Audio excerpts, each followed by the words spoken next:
is. And so here we are. I feel good now, really good, fluffed up. I always do when I allow myself to leave the exterior world and enter into the world of the absolute. It's a great refresher, and it's a great way to go forward out into the world, whether that means being, in your home all day long or whatever it is, but knowing you're more than just a single individual alone. That's just not the case, is it? For those of us who are really, really wanting to wake up more fully and truly. Well, I don't have to remind us all that in our world there's all kinds of great and wonderful things going on, and many, many challenges. And challenges really are simply projects to be taken on and to be accomplished. And that's what we're in the process of doing and being right now. Things do seem to be lightening up, and things do seem to be moving along here anyway. In other lands, the situation is not the same.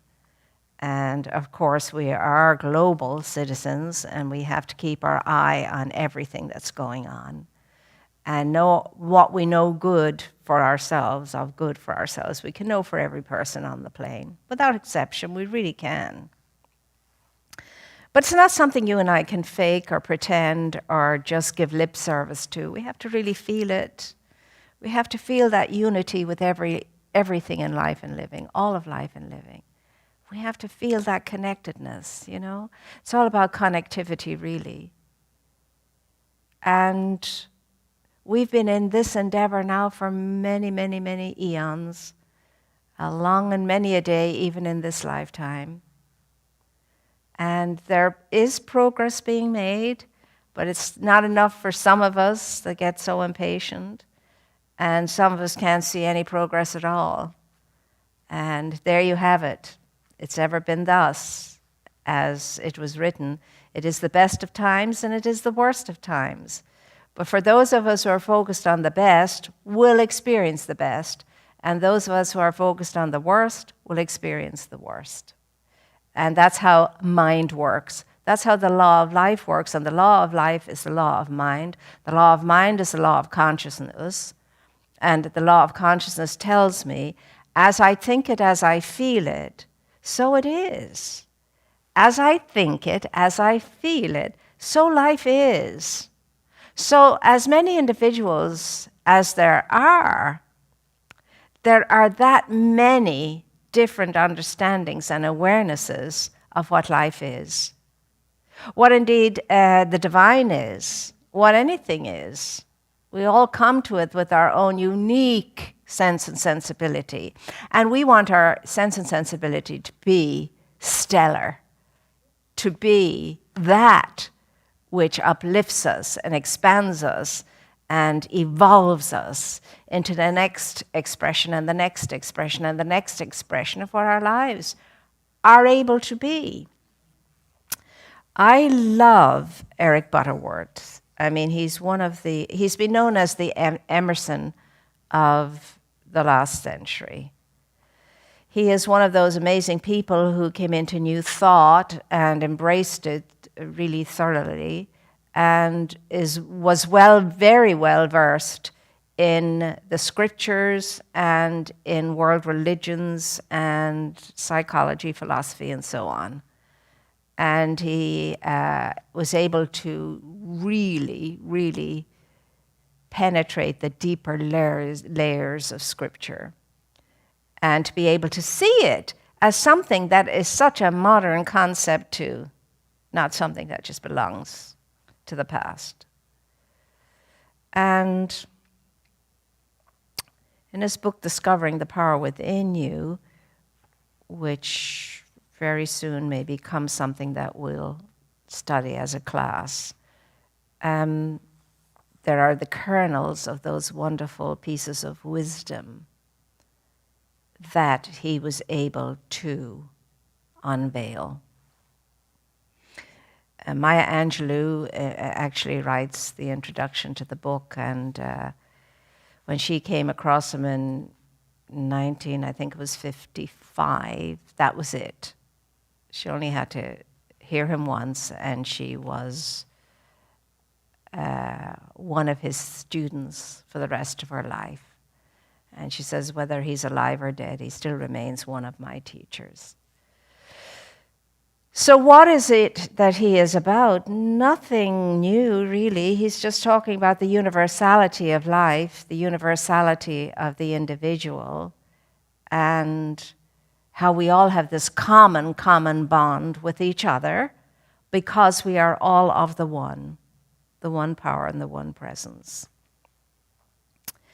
And so I just want to share a little piece of what I was contemplating this morning. He says here, wouldn't it be wonderful if we could always meet people in deep consciousness? The beggars and irresponsible borrowers of the world would soon disappear. Soon disappear. Perhaps it is at the point that the war on poverty must begin at this point. At this point.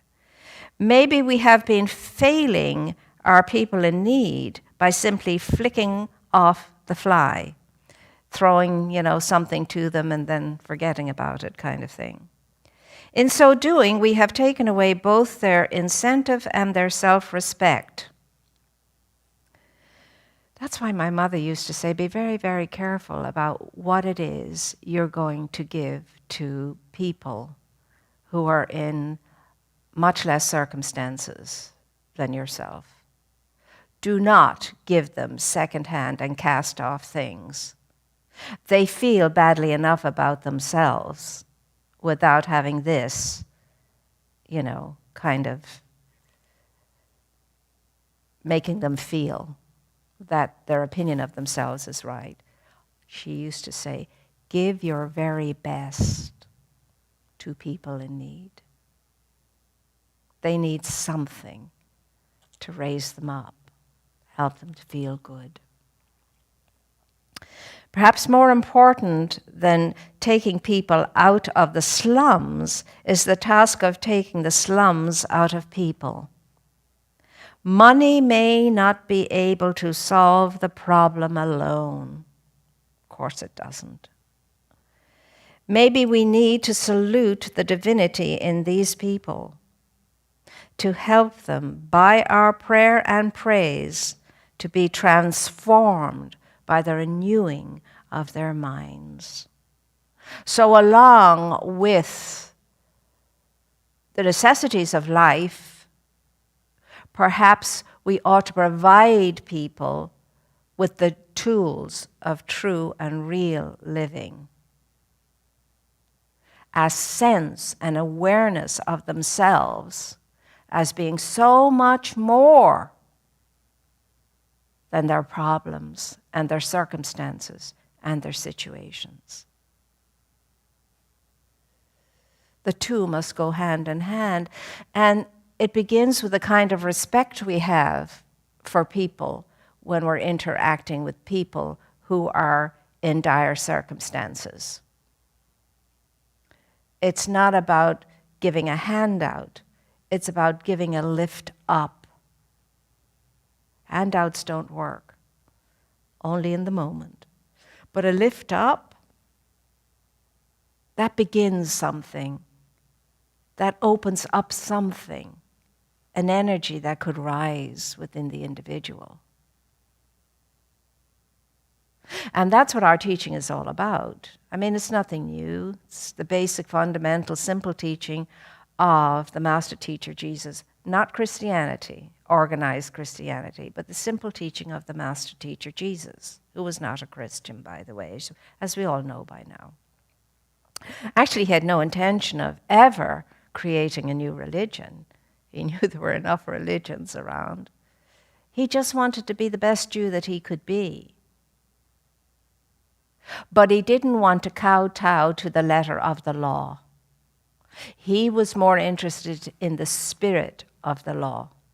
And his complaint was, that all the rules and all the regulations and all of the nonsense had killed the spirit. The letter of the law was becoming so heavy that it was killing the spirit of the law. And as he says, I have not come to destroy the law, not at all. Jesus was a way shower. He came to show what the essence of the law of life is all about. And it is written, you have heard it said, thou shalt love thy neighbor and hate thy enemy. This was the old teaching. But I say unto you, love your enemies and pray for them that persecute you, that you may be sons of your Father who is in heaven. For he makes his sun to shine on all, on the evil and on the good alike, and sends rain on the just and the unjust alike. For if you love them that love you, what thanks is to you? Do not even the publicans do the same? And if you salute your brethren only, what are you doing? What are you doing? Do not even the Gentiles do this? You therefore shall be perfect, as your heavenly Father is perfect. So in other words, he's simply saying, you know what? It's not enough to go around saying all the wonderful good friends you have and how you love these people and this, that, and the other, if at the same time you're shunning everybody else that you don't like. The publicans were a hated group in the communities at that time. The Gentiles too, because they didn't belong, they didn't fit in. The Gentile is anybody who wasn't a Jew. And Jesus was saying, in heaven there will be no Jew, there will be no Gentile. And heaven is the consciousness of the higher awareness that we are all one. That's what he meant by that. I mean, his words are very simple and very straightforward and incredibly challenging. You hear people going around saying, well, I love people and I love whatever and I love whatever. And yet, it doesn't extend itself to all people. And it's a challenge for all of us. There are those whom we truly, deeply love, those whom we love, those who we kind of tolerate mildly, and then all the others that we don't. And that's not what you are about or what I am about, because that's not what your true essence is or my true essence is. It's much more than that. It's a little song as children we learned, and Jesus said, you must love one another. Pass it on, pass it all. And Jesus said, call all people your brother. Come to me, learn to love, pass it on, pass it on. We give lip service to all of these things, don't we, really? Because we're exclusionaries. We include to a certain point, but there's a whole lot we exclude in every aspect of life. And yet in the kingdom there is no exclusions. All are invited in. Many are called to it, but few accept the invitation, we are told. So he says, Socrates once said that the unexamined life is not worth living. Jesus is constantly challenging us to take a good look at ourselves in the context of the divine potential within us. We must recognize that the basic problem in life is the frustration of our own potentiality, We're not living up to what we know we could live up to. We haven't become the person we thought we were going to become when we were knee-high to a grasshopper. We frustrate ourselves in denying our potential for a whole, full, complete life experience.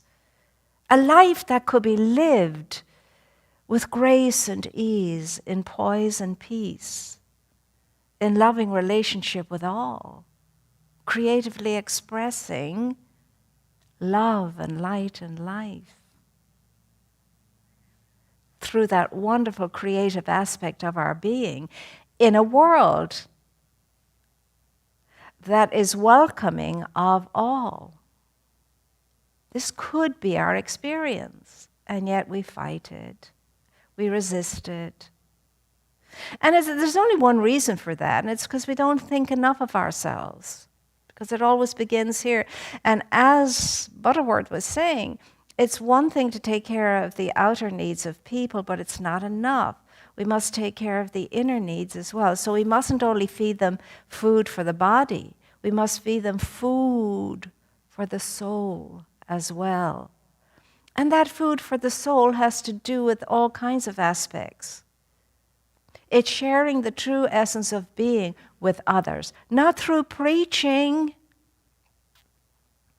It's sharing through the way we greet each other, meet each other, interact with each other, feel about each other, think about each other, regardless of conditions and circumstances and situations that seem to show up in others, that make it difficult for us to see beyond those things to the inner essence of the one in the individual.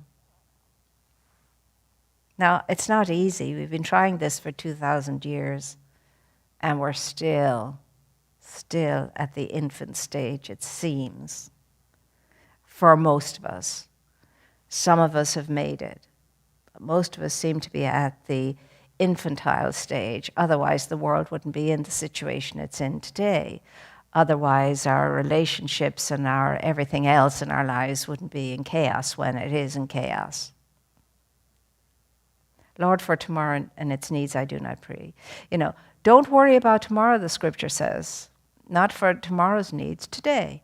Just be grateful for today and what's in the day. Give us this day our daily bread. It doesn't say give me bread for a week, a month, a year, or forever. Give me this day my daily bread, my daily bread. That's all that's required. And if you have your daily bread, you have enough. And if you think about daily, it means just be everything and all you can be, the best of yourself today, today, today. Don't be thinking about what you're becoming, what you will be tomorrow, or in the future, or whatever. Or what you were in the past. What you were in the past doesn't bear any consequences on today if you know that, and if you decide that it doesn't. The past is here, behind you, where it belongs. All of it, the good, the bad, the indifferent. What's happening today? That's what's important. Who did I judge today? Who did I write off today? Who did I withdraw from today? Who did I ignore today? What did I not see today because I was so occupied with the nonsense that goes on in my head? All the judgments, they're killers. And we're judging based on God knows what not. Rarely do we judge anything based on truth. Usually, in the majority of us, judgment is just a reaction and not a response. A response to something that I have experienced, something I have figured out, something I'm sure of. It's just a reaction, a knee-jerk reaction sort of thing.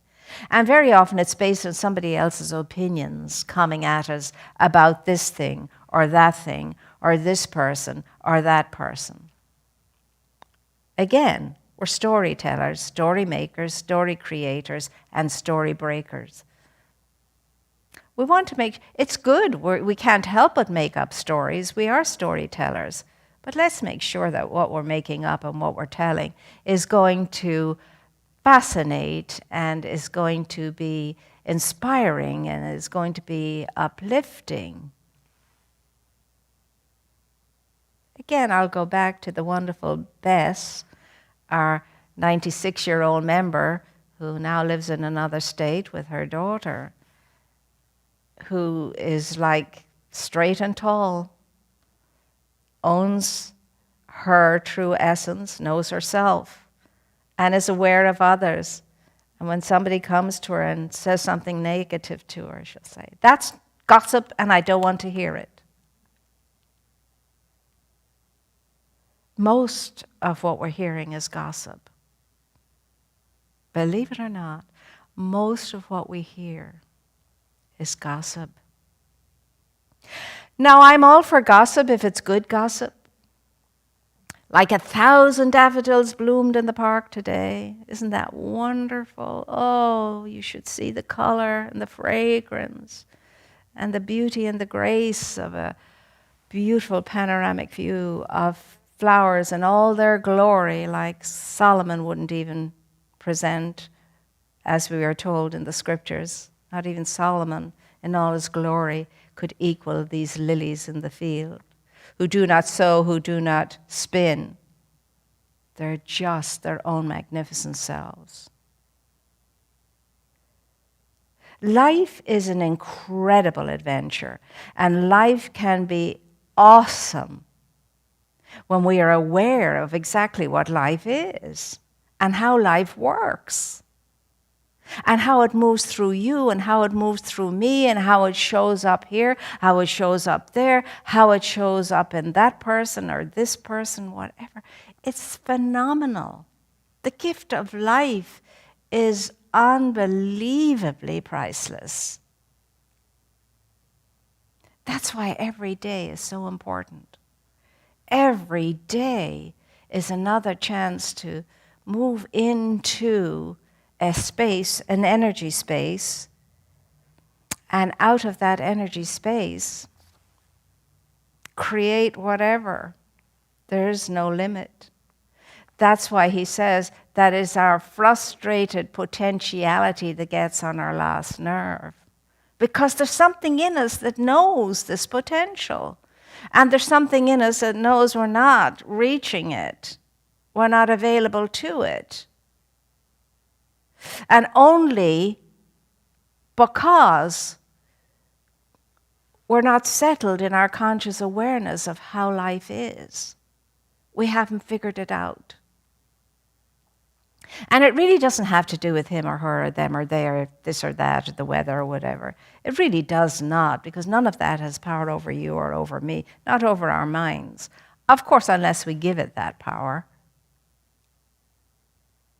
So whenever there's anything of a challenge before us, I have to go into myself and find out, well, okay, what is it that I'm not seeing? What is it I'm not getting? What is it I'm not aware of? It's a job. It really is a job. And it requires great patience, great patience. If you have patience with yourself, you're going to have patience with others too. And if you don't have patience with others, it's because you don't have patience with yourself. It's how life works. So, he says, when we are faced with inharmony in relationships, it is not so much a problem between oneself and another who seems to be fighting us, as it is a break in our own circuit of good form and goodwill, and a disconnect with the Father within. And of course, the Father within is the kingdom within, and the kingdom within is the kingdom of consciousness, pure consciousness. So when we're at loggerheads with the world, it's really because we're at loggerheads with ourselves, according to the teaching. Life is consciousness. The problems we face indicate that our wires are down. We need to repair the break within ourselves. The only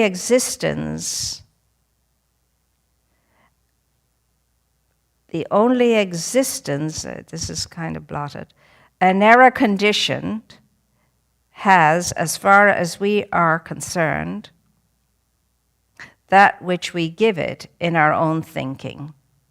All right. It's just basically saying what we're always saying. It's thinking makes everything so. What I think about when I'm feeling, whatever it is I'm feeling, you have to stop, pause, and say, well, what have I been thinking?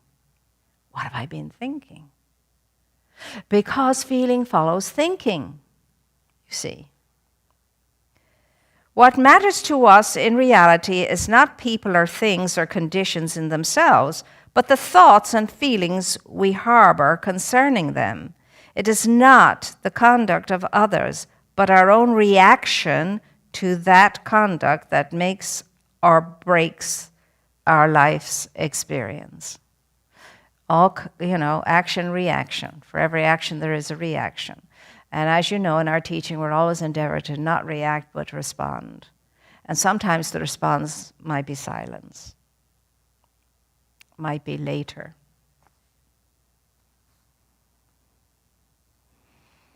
Now, Jesus challenges us to get a good understanding of this thing called love. He says, you do not really love simply because you love those who love you. What does that prove? It is easy to be nice and friendly to those who are nice and friendly to you. It is no problem to love your neighbor as long as we have something to say about who that neighbor is. How do we interpret that? Neighbor. What is my neighbor? Now, my neighbor, in the catechism I learned, it said, my neighbor is all mankind, even those who injure me and differ from me in religion. Imagine you're 6 years of age and you're learning that. My neighbor is all mankind, even those who injure me or differ from me in religion.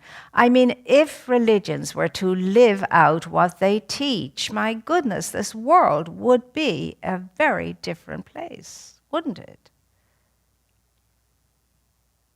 I think so. Love is not an emotion that begins in us and ends in the positive response to another. Love is a divine energy that begins in God and has no end. Love is a divine energy that begins in God and has no end. The love in you has no end.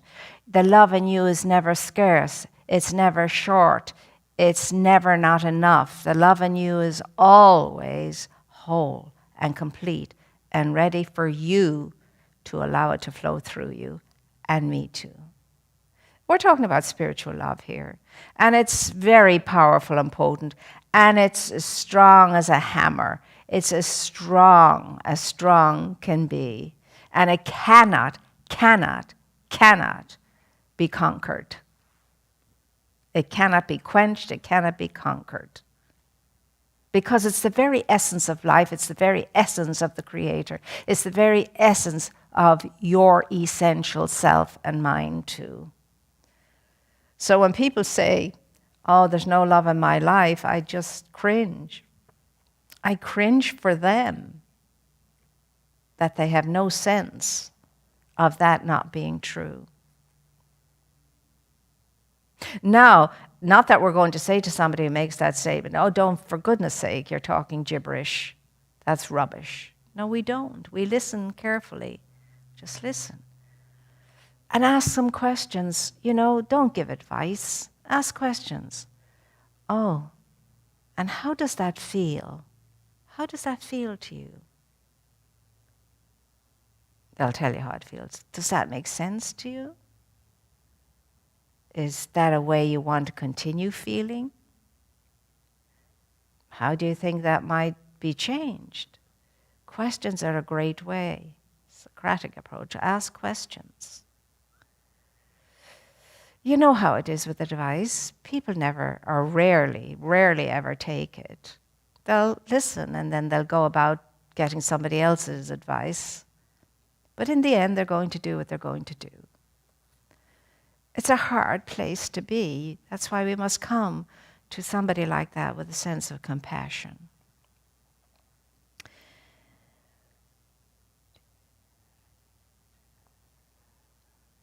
So, he says, Shakespeare says, love is not love which alters when it altercation finds. Love is permanent. It's never withheld. It's never given and withdrawn, as I see in so many relationships.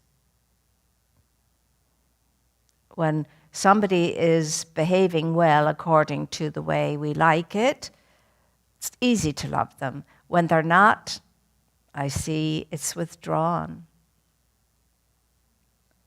So as I say, some of us are still at the infantile stage when it comes to understanding ourselves, knowing who we are and what we are, and consequently knowing how to be in company with others.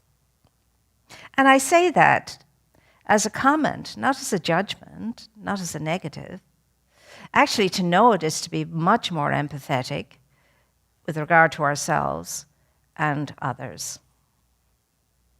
The classic illustration of this is in the statement, I loved him with all my heart, but after what he did to me, I hate him with the deepest of passion. How quickly we can change in our emotions. You know, our emotions are really volatile. They're up and down and in and out and all over the place. Love is not love when it alters, when it altercation finds.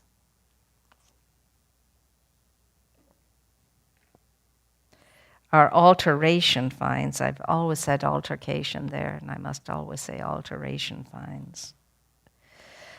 So, my dear ones, this is a fantastic book, and as I say, we may be having a class on it soon. So, in the meantime, what is it for you and for me to do and to be? I think the first thing for you and for me to do and to be is just when we wake up in the day, be present to it, be awake and alert to it. Don't go immediately to your list of things to do. Go into the quietness for a moment or two, into who you want to be, what your being is to be in the day as you're doing all the things you're doing.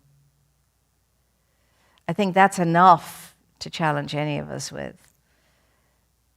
So when we wake up, to be grateful we did wake up, to give thanks for the sleep of the night and the blessing of the coming day, and to decide who I'm going to be today. What is it I'm going to be today? What will my energy be? What will my thinking be? What will my feeling be? How will my doing show up by means of me? And that alone is raising the energy in all of life and healing the world. Isn't it wonderful? We don't have to be doing anything to heal ourselves or others or the life in general. We simply have to be knowing something more than situations and circumstances and conditions. Knowing everything begins with the desire. The flow of the creative process begins with a desire. Desire flows through the infinite intelligence within us, the desire. If I have a good idea, it didn't come from the small little human me. It came from my deeper essence, the desire. And then as you feed the desire, it picks up momentum, it grows. And there's a process in that, until it becomes an experience and a reality. So, go into your day and know that life is in it with you and that you are here to complete something you came here to complete, and to complete it in health and wellness and fullness and plenty, in graciousness, in good humor, joy, and all that is right with life. That's why you're here. And make up your mind right now, I'm not leaving this place until that happens. I am not leaving this place until that happens. I'm jolly well going to complete what I came here to complete. I don't know how it's going to happen, and I don't have to know how it's going to happen. All I know is I'm going to do it. I'm going to accomplish it so that when I leave here, I can say it's accomplished, it's finished, and go on into a great big new adventure. into a great big new adventure. That's what the next life is all about. A great big new adventure, and I'm looking for yes, here it is. It's that time in our time together when we bless ourselves and we bless the good in our lives and we bless the fact that we have an opportunity to share from that goodness. Because it is in this kind of sharing that we keep spiritual centers like this open and doing its work. Its work to honor presence, nurture spirit, and enrich the life of all we serve. And we're doing that. The small crew that are here are doing it in your wonderful name. And great good is happening. So always know that every time you fall asleep, good has happened in the world today because of me, the good I know about, the good I don't know about. So we're going to take our gift between our blessing hands and we're going to say, divine love consecrates my gift. It goes forth to heal, to bless, to prosper all those who give and all those who receive. I rejoice in the sharing of my good, and I release my gift with love, and so it is. It's always a joy to be in your company, my dear ones. When I say to you that if we can be of any help to you, let us know. Let us here know. And we will do everything we can to provide that help for you. So take good care of yourself and know that God dwells in you as you, and at the center core of your being is everything you could possibly need in order to flourish and to thrive. Trust your creative process. Lean into spirit that's always embracing you, and know that somehow or another, every good thing is possible. Every good thing. So, in the caring for others, remember to care for yourself as well. And until we meet again, please stay tuned in, participate as best you can to whatever is available, and very soon we'll be coming together in July and meeting and having wonderful conversations with each other. It'll be a lovely, wonderful thing. We're just so looking forward to it. So, in the meantime, contact us. If we can be of help, we will be of help. Call us. You can even come and make an appointment and visit us. So, we're here for you. Let us know how that can be. And until we meet again, God loves you. You're blessed. Love yourself and be all that you can be, because the world needs you most essentially now. Take care.